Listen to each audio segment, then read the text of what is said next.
Afternoon. Welcome back to KMD Rail Yard.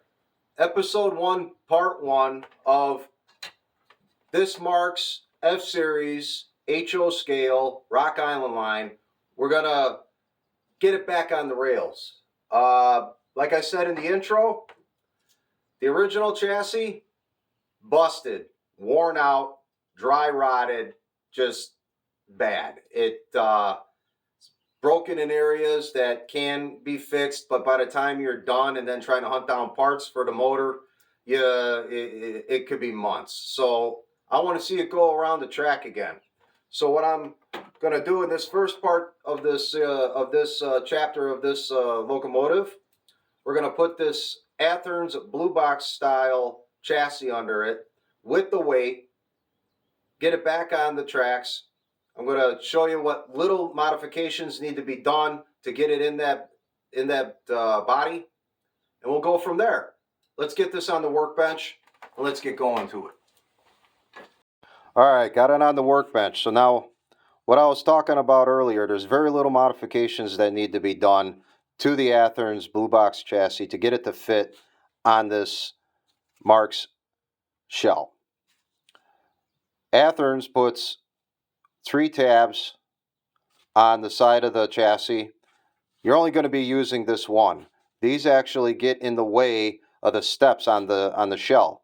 So what I ended up doing beforehand, before filming, is I already took care of filing the tabs down, because you don't want to watch me sit there and file. That doesn't sound very entertaining at all. So I brought this example over here of another Athearn's blue box. And as you can see, there's the 3 tabs, and those 2 tabs, front and rear tabs, you're going to take off on both sides. It makes it easier. Sometimes we might have to relocate them, move them down, and I'll also show you a way on how to do that in the final detail episode, which should be hopefully the next episode that you see. All right, so let's get started. Like I said, all I did is take my file it. We're going to touch that up. Now, all that has to be done on this to get the weight on, clamp it down. Make sure that your light contact is not touching it. Sometimes wear and tear, these things move, and they kind of move into the weight, ground you out, and all you're going to do is get a fault on your DC transformer. Next, on the body itself, there is no real modifications. There is a step broken here. I am going to source one, be it from a different body, or seeing if I can find some new old stock of kit bashing stuff. They did sell these in cast metal that you can glue on and then touch it up to paint. And the front piece, like I said, that's going to be in the next episode.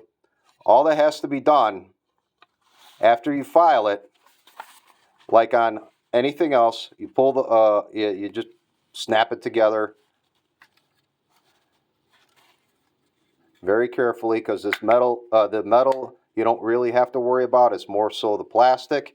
The plastic is 50 years old or older, depending on when it is made, and that's pretty much it. It fits almost perfectly.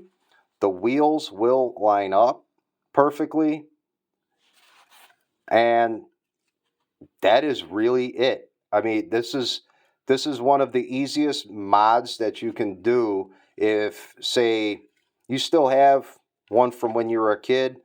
The original Marx doesn't work anymore, but you want to have the old body. It's still in semi-decent shape, and you just want to see it back on the rails again, because, you know, that's what this hobby is all about, not to have every single one of them as wallflowers. Let's go take this over onto on the train board, see how it looks. I did already service this chassis beforehand. Didn't want to have the video go on forever. So let's get it on the board. Let's see how it looks.